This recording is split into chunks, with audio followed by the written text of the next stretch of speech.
And then they do like the corniest ass flashbacks where Gwen, she's like, you know, MJ, you're just my best friend, and don't you worry, because if there's one thing I have, I got time. I got time.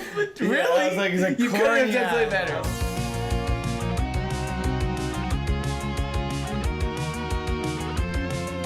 What's going on, guys? It's the What Do You Think crew, and we are back for a new review of Spider-Man Lotus. It's me, Amir. It's me, Omid. And like you said, we were talking about Spider-Man Lotus, and we decided to watch this movie so you don't have to. So this was actually, for people who don't know, this is a fan film that I believe was crowdfunded by people on Kickstarter with the director of Gavin J. Knope, I think is how you pronounce his name. Yeah. But he was telling people he really wanted to tell this story of Spider-Man, and I'm not sure what the comic is based on, what the title of the comic is, but it's with the terminally ill child that's a huge fan of Spider-Man, and they're basing off that story. Yeah, it's pretty much, you can tell it's an amalgamation of many Spider-Man storylines. Yeah.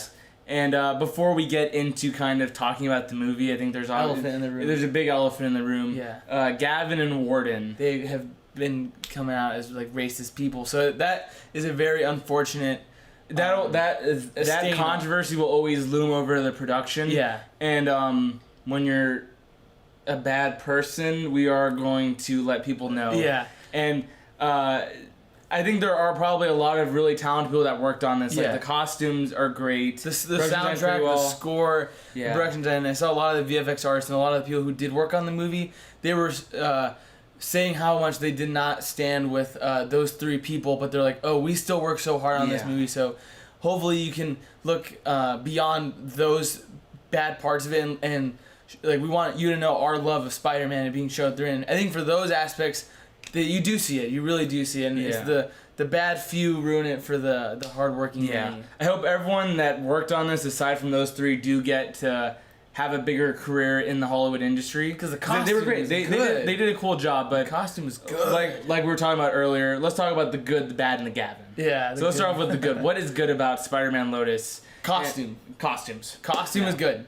I think when you look at the costume, I'm like, legitimately, I was blown away. I was like, there are times that it looks like similar to the Andrew Garfield costume, like just practically, like it looks better than like heavily inspired by Alex Ross's. And it looks good. Yeah. The eyes look good. The webbing looks good. I think that's the biggest praise I can give this movie is the costume, and I personally like the soundtrack. I thought the score was really good.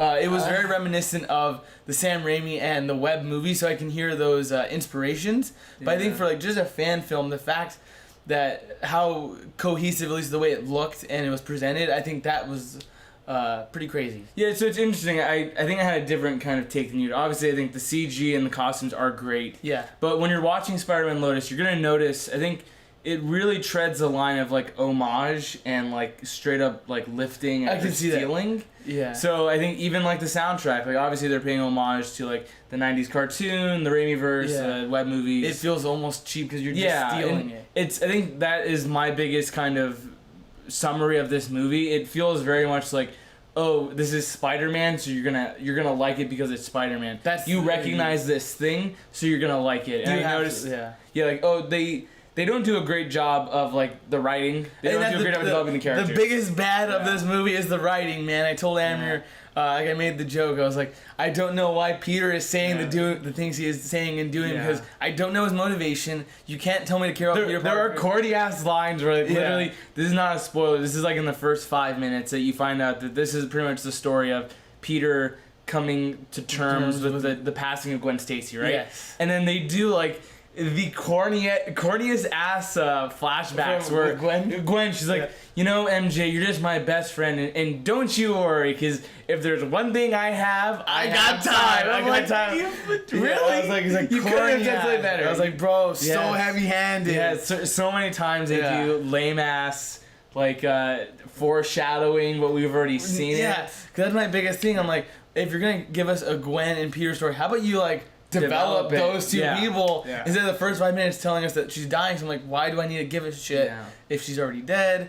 So writing biggest ass, and not a good ass, not a good ass.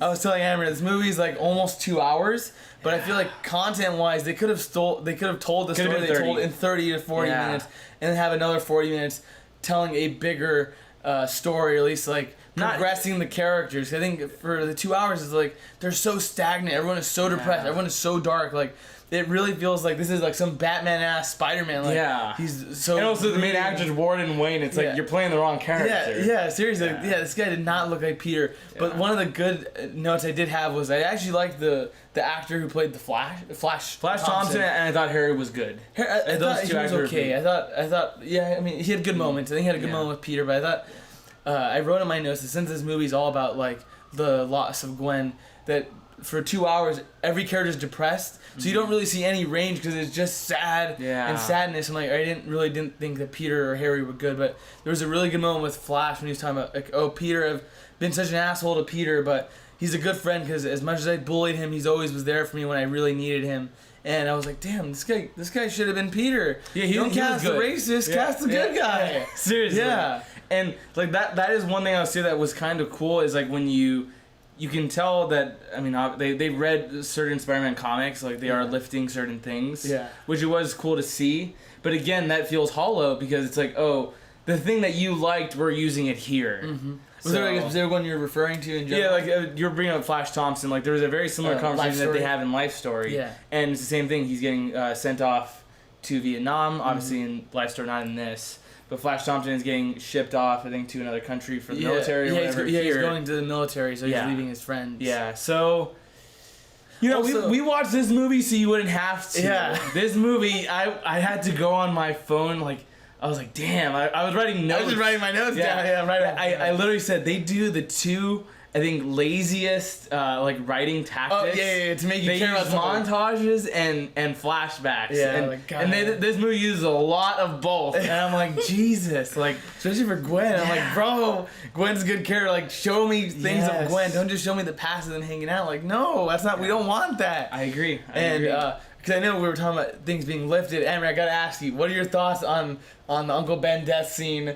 And him taking down the criminal. It's literally 1 for 1 of Raimi, right? 1 for 1 for Raimi. Yeah. And even like with the Green Goblin, because there is a Green Goblin fight as well, but it's like you see that it's just lifted, which is like, all right, that's cool that he loves it, but it's like, if this is a fan film and you're trying to pay respect to the character and you want to make your own like imprint on the character, make it your own. You know, it's like if we're seeing you just recreate it. And he's an asshole. Yeah. So it's like, I'm not going to give you that leeway. I agree, because that's the biggest thing. This Peter was like straight up like a dick. Yeah. Like, he was like, and also MJ too.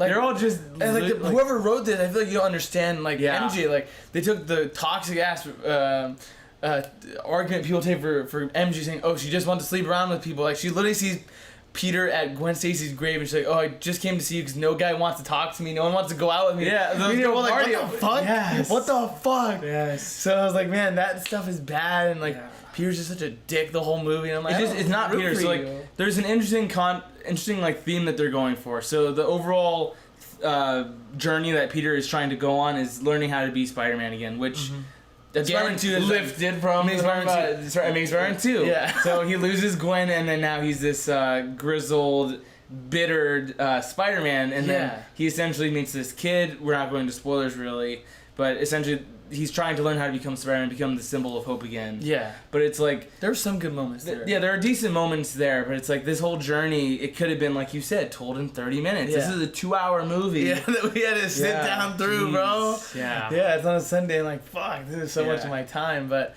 I would say... Green Goblin fight. What do you think about the Green Goblin? What did you think about Green Goblin? I respect the way that they did his mask. Like, oh, it's like a practical rubber mask. I think that was cool because...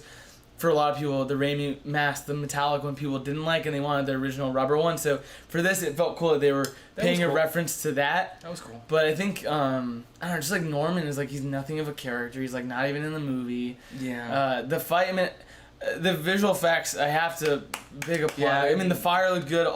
There's also a shocker too. There was like a really cool shocker scene. They had that was a cool electricity, like, and like when you see that, it's like, all right, it does set up the tone pretty well. I thought so too, and he was so quippy. That was when I was like, all right, this actually knows how to be Spider-Man. I don't know if he knows how to be Peter Parker, but he's a good Spider-Man. Yeah. And you only get that for like 10 minutes of a quippy, witty Spider-Man, and he's not like that throughout the entire movie. I'm like, boring. Why? Yeah, it's so boring. It feels like Batman. And I'm like, that's not what the character is. Yeah. But we went over Gwen. MJ was like nothing. Yeah, so one thing what's cool is like the production design does a great job of like having little Easter eggs and character building. Like the world building is there, which is cool. Like the young actor that they had played Tim, I don't know the name, but he was good. He was good. I mean, for a child actor, he was pretty good. Yeah, I didn't cringe. And, that some of that stuff did work. I thought it was effective. This was my Poindexter nerd moment. So in the kid's room, it shows him like watching the '60s Spider-Man cartoon and play with like these old video games and comic books, and I'm like, Peter's only been Spider-Man for like 5 years. Yeah. So like, how does any of this shit exist? Because like, it takes 2 years. 2 years to get famous. So it should be 3 years. Telling you all this shit from 3 years. Bullshit. Cap. But that's the production design was good. Costumes were good. CG were good, and I liked the score. But I think the biggest problem we both can agree on is just the writing. The writing, and I think the acting is pretty. I think the casting was pretty shoddy. Yeah, but you can't cast a racist to be Peter Parker. I agree. Yeah, I agree. It's a hot take, but you can't cast a racist. I think the most important thing that we want you guys to take from Spider-Man Lotus is that it is cool to see fan films. I like you can tell when there's love, that's awesome on screen. I agree. And I do want to see more fan films kind of crowdfunded, get supported like this. I mean, obviously this is such an unfortunate situation, but if you were really backing Spider-Man Lotus, that would be cool if we can even do that for more projects, for even better people. I saw they're doing one for Superman Solar, but that one didn't look good either. No, but I'm pretty sure they're problematic too. Yeah. Why is it we have problematic people funding these fan films? Like, get good people to do it. Jesus. Yeah, like, you know, filmmaking is a collaborative process. We want to see good people having fun, making something that they love. That speaks to people. Yeah, they want to be doing something that they love. And I think that is the most important part of the fan films and just kind of filmmaking. And it's so unfortunate that this movie had quite a few bad apples ruin that. I agree. But do you think it's worth watching? Do you think? I mean, I think probably for the people who did the costume and the visual effects, I want them to get their credit because they did a damn good job. Like, just when you compare it to like a fan, I mean, obviously it's a low budget movie, but when you look at it, it's like, oh wow, all this stuff came together. Yeah, and they do a good job. It looks good. Like it looks good. So I'm like, I would say at least for those people, if you're interested, go and check it out. It's free on YouTube, and I don't even think he had ads on it, so I don't think he's getting paid. So you're not technically supporting Gavin. I would think so. Yeah. There were no ads. There were no ads. So I would say to support the visual effects and the costume people, if you're a Spider-Man fan, it's interesting to see it. You'll have a good laugh because if you don't like you'll laugh at it, and if you liked it, you got a decent story. Yeah. So I think that's very well said. I agree. Because I was initially gonna say don't watch it, but the fact that you said that there's no monetization on it, and you know, we do want to see what you guys say. Like, if you do you guys like this movie? The ones that have seen it, did you like Spider-Man Lotus? Because what would you give this out of your? Because I think like as a movie, I would put it like okay. I was thinking if I go numerical, it'd be around 5-6. Yeah. I'm thinking probably as my letters to them I like to do. I'd probably say like C-. C-. Oh yeah. The number score was very similar to mine. I would give it like a 5. Yeah. I think a 5 is a decent score for what this movie does. A lot of it, there's not a lot of emotional connection to the characters because the writing's not there. The acting is great. Yeah, you can't make me care about Gwen and Peter just because their names are Gwen and Peter. You gotta show me it. There you go. They want you to care about these characters because they're just named Gwen Stacy, Peter Parker. That's not how it works. And it doesn't work that way. Yeah. And you know, especially we've been seeing so many comic book properties, adaptations and everything. Yeah, so it's like if you're going to be tackling these characters, maybe you should be doing stories that we haven't seen. That are new. Exactly. I mean, this is really just regurgitating stuff that we've seen. But I'm very curious. Stuff with the terminally ill kid, that was cool and that was new.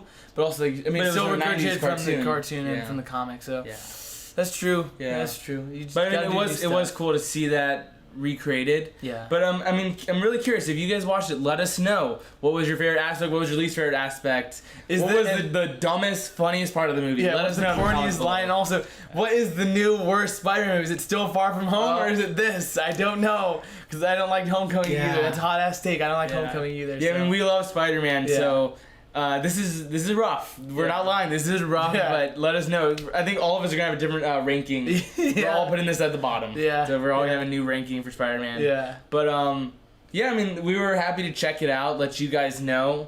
We watched Spider-Man Lotus. Yeah, I mean, it was a fun viewing experience. Just we were watching like, what the fuck is this movie, bro? So I mean that at least was fun. And if Yeah. you have a group of friends who like Marvel comics or just any superhero property, it's fun at least in that regard to at least shit on some of the bad writing and the acting. That's at least fun. So if you have nothing to do, I say give it a watch. Yeah. Yeah. Well, it's been us from What Do You Think? We've been gone for a little bit. We recently moved. Yeah. But we are in our new studio. Yeah. And we're going to be making more videos consistently. Yeah. And we're just happy that you guys keep tuning in. It's been me, Amir. It's me, Omid. Have a great one, guys. See ya. See you next time.